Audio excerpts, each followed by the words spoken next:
युक्तः सन् भर्ता कर्मणि दुष्करे कुर्यात् तदनुसारेण तमाहुः पुरुषोत्तमम् तमाहुः पुरुषोत्तमम्।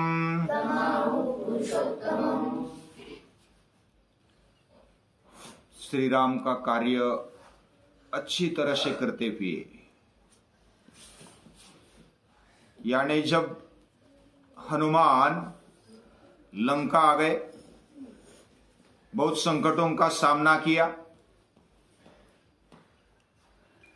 उन संकटों से बहुत ही अच्छी तरह से निपटा।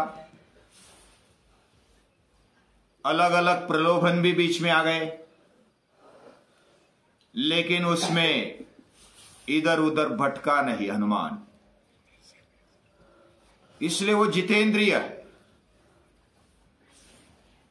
और अपने इंद्रियों को संयमित रखते हुए अपने लक्ष्य पर वह डटकर खड़ा है और आगे बढ़ रहा है। सीता माता के पास जब जाता है हनुमान, तब जैसे मंदोदरी को देखकर उसको ऐसा लगा था कि सीता माता मिल गई, क्योंकि इतनी सुंदर और बहुत ही तेजस्वी ऐसी कांति वाली मंदोदरी थी।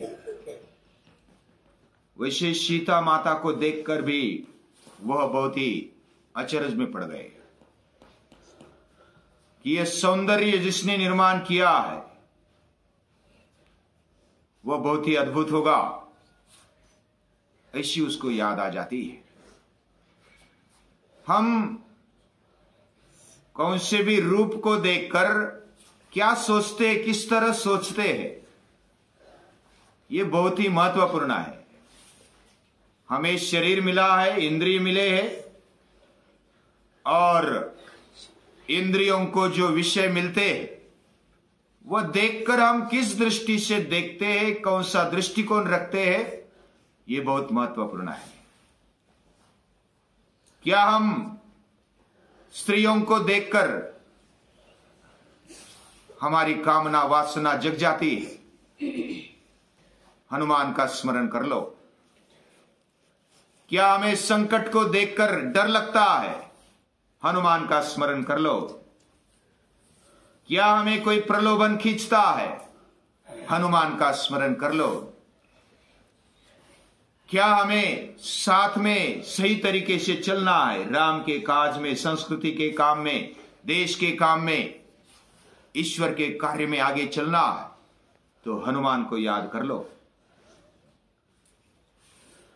इस प्रकार हनुमान को देखेंगे। सीता माता को देखते हैं तो उनको रूप तो दिखता है, सुंदर दिखती है सीता, लेकिन उसको मां याद आ जाती है।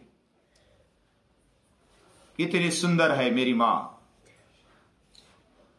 जैसे शिवाजी महाराज को कल्याण के सूबेदार की सुन बहू देखा, शिवाजी महाराज ने उसको देखा और वो बोले, असी चमुची आई असती सुंदर रूपवती, अम्मी सुंदर निपजलो असतो वदले छत्रपति। यानी उनका रूप देखकर उनको मां याद आ जाती है। सौंदर्य तो दिखता है,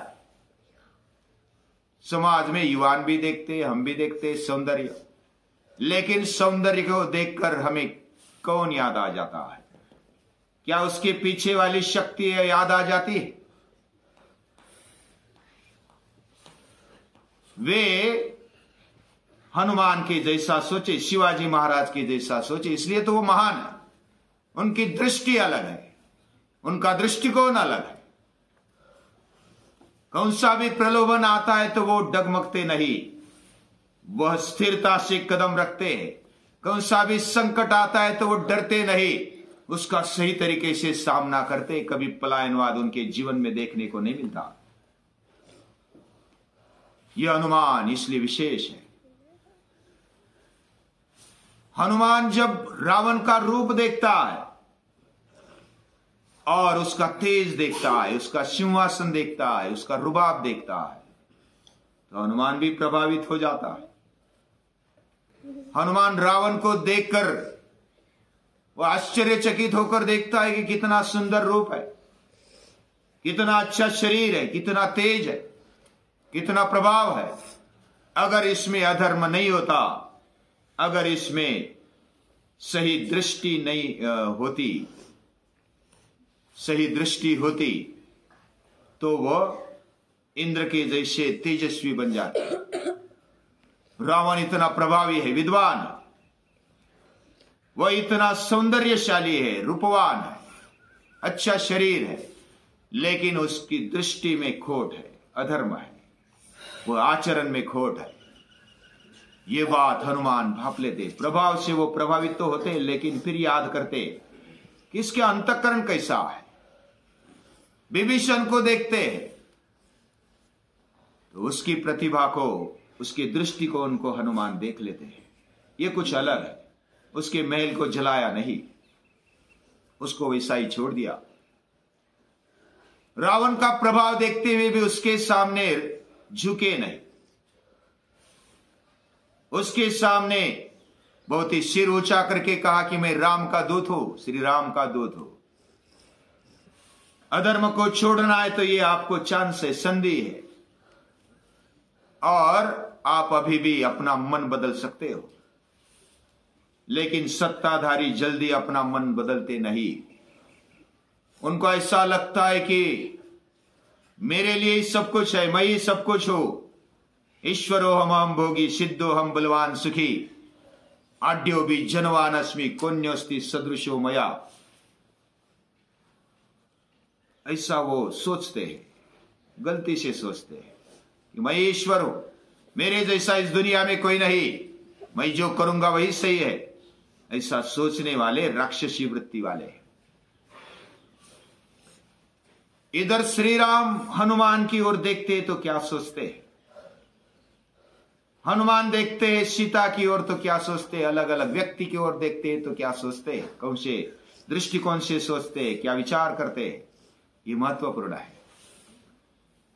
श्री राम जब हनुमान आने के बाद हनुमान को मिलते हैं तो बोलते हैं कि तू पुरुषोत्तम है, तेरी दृष्टि पवित्र है, शुद्ध है, तेरे मन में, अंतःकरण में कोई खोट नहीं, और इसलिए तू पुरुषोत्तम है, उत्तम पुरुष है। ऐसे रामकृष्ण का जीवन इस भारतवर्ष में, पूरी दुनिया में आदर्श हम समझते हैं। और रामकृष्ण उत्तम पुरुष है, पुरुषोत्तम है, लेकिन उन्होंने भी जिसको पुरुषोत्तम कहा, ऐसा एक ही व्यक्ति है, वो है हनुमान। उनके बारे में, हनुमान के बारे में वो क्या सोचते हैं? यो ही वृत्तियों नियुक्त सन, जिस सेवक को जो काम सौंपा गया है वह कैसे करता है?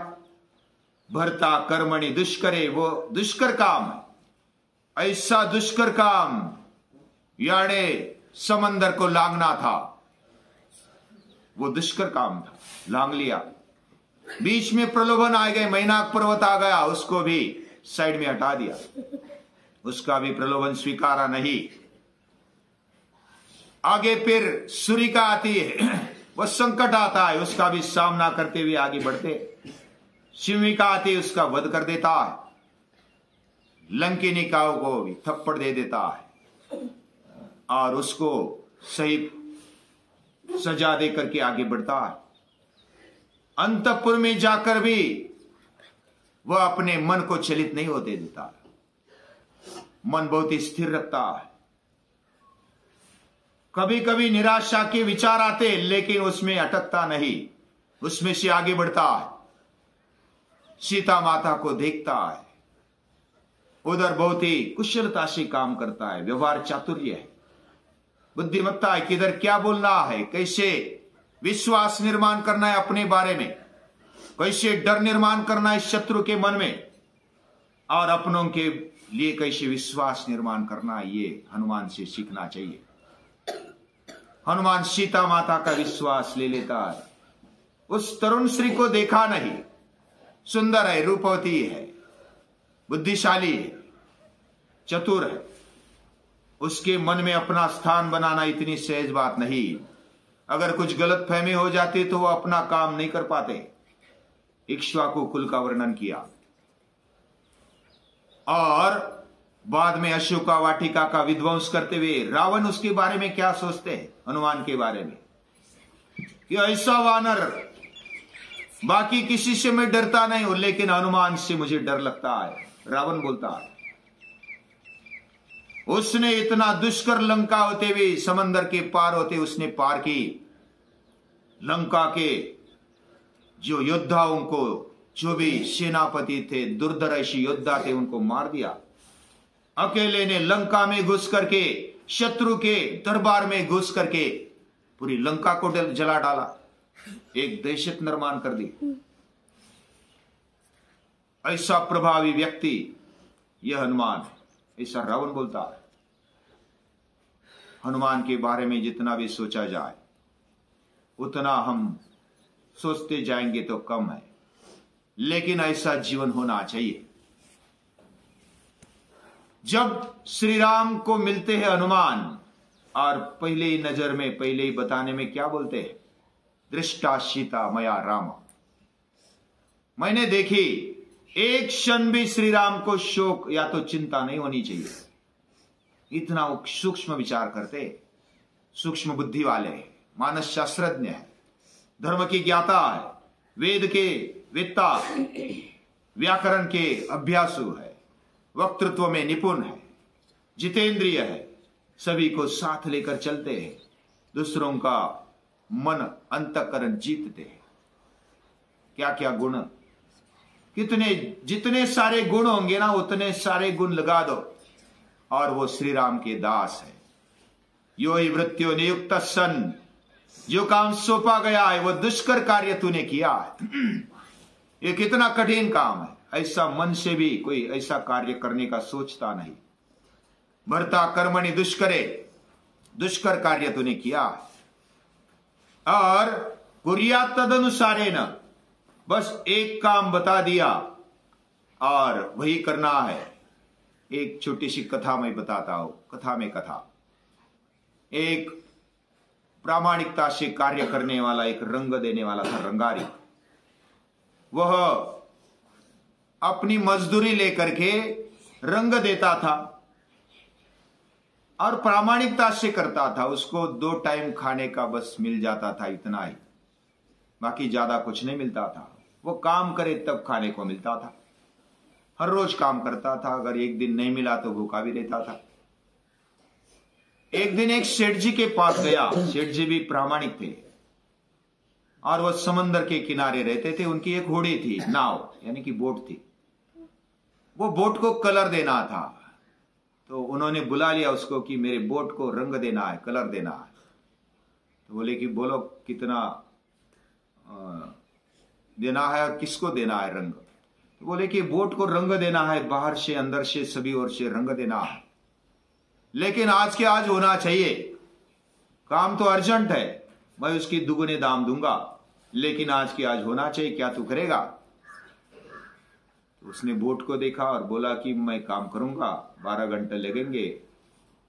और बोले कि कितने चाहिए तुझे। तो सेठ जी आप जितना योग्य समझे दे दो। तो सेठ जी ने बोला कि एक दिन में देना है तो तुझे 1500 रुपए देता हूं। तो 1500 रुपए कबूल किए और एक दिन में होना चाहिए, अच्छा रंग देना चाहिए, मुझे पसंद आया तो पैसे दूंगा। तो उसने जैसे सुबह से स्टार्ट किया, शाम तक, देर रात तक काम किया और पूरा रंग दे दिया। लेकिन उसको रंग देते देते एक होल मिला, उसको बोट को एक होल हुआ था, यानी एक ऐसा छिद्र हुआ था। उसको लगा कि इसको कलर दूंगा तो फिर ये तो पानी में जाएगी ना, तो क्या होगा इसका परिणाम, वो डूब जाएगी, पानी आ जाएगा इसमें। उसने क्या किया, उस होल को दूसरा एक लकड़ी ले ली, अच्छी तरह से उसको भर दिया और उसको पूरा पैक कर दिया और बाद में कलर दिया। कलर देने के बाद वह रंगारी आते हैं और बोलते ही कलर हो गया सेठ जी। तो बोले कि मैं तुझे कल आ जाओ, कल पैसे दूंगा टेस्टिंग करके।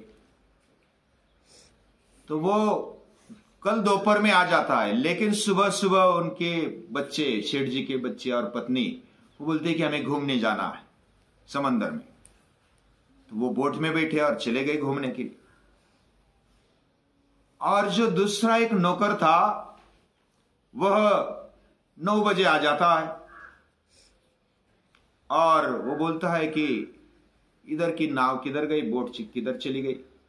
बोले कि गए वो घर वाले, बच्चे और मेरी पत्नी है वो चली गई घूमने के लिए। वो तो बस आंखें फाड़ते देखता रहा कि अरे ये क्या हो गया। बोला कि ऐसे आंखें फाड़ फाड़ के क्यों देखता है। नहीं सेठ जी, उस बोट में ना होल हुआ है, मैंने आपको बताना भूल गया, लेकिन उसमें होल गया है और पानी में जाएगी तो वो अभी तो क्या दुर्घटना होगी पता नहीं। सेठ जी भी चिंतित हो गए कि अरे क्या हो गया। लेकिन थोड़ी देर में तो वो घूम घूम के आ गए। कौन? वो जो पत्नी और बाकी बच्चे आ गए, उनके जो बच्चे थे। उनको देखकर वो देखता है सही सलामत तो आ गए।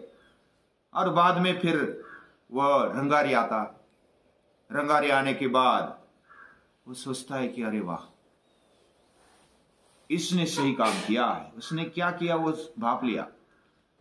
और शेठ जी ने क्या किया, वो 1500 रुपए के बजाय 6000 रुपए ले लिए। इतने चौपट दाम उन्होंने हाथ में लिया और उस रंगारी के हाथ में दे दिया। रंगारी गिनता है, अरे इसमें तो ज्यादा आ गए, चौगुना आ गए।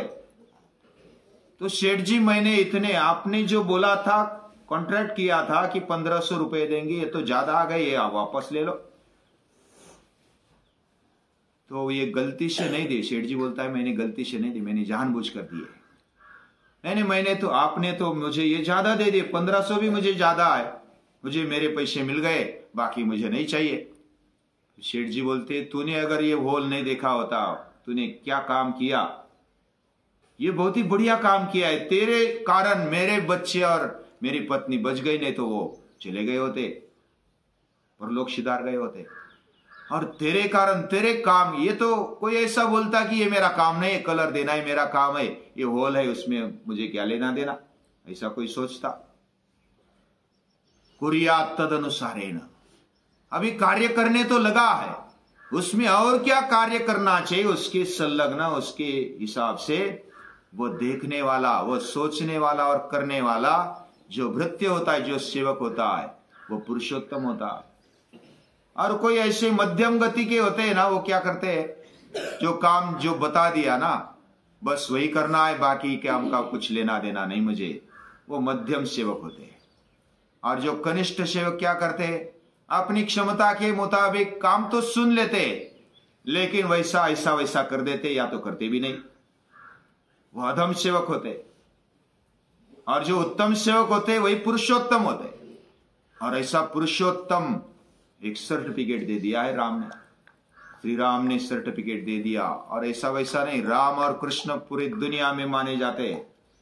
हमें कोई यूनिवर्सिटी का भी सर्टिफिकेट मिलता है, हम बड़े सीना तान कर कॉलर टाइट करके चलते, लेकिन श्री राम ने सर्टिफिकेट दिया है कि तू पुरुषोत्तम है। और श्री राम ने उसको आलिंगन दे दिया है। बहुत ही प्रिय है, क्या दे उसको, वो आलिंगन दे। ऐसे श्री राम को, हनुमान को नमस्कार।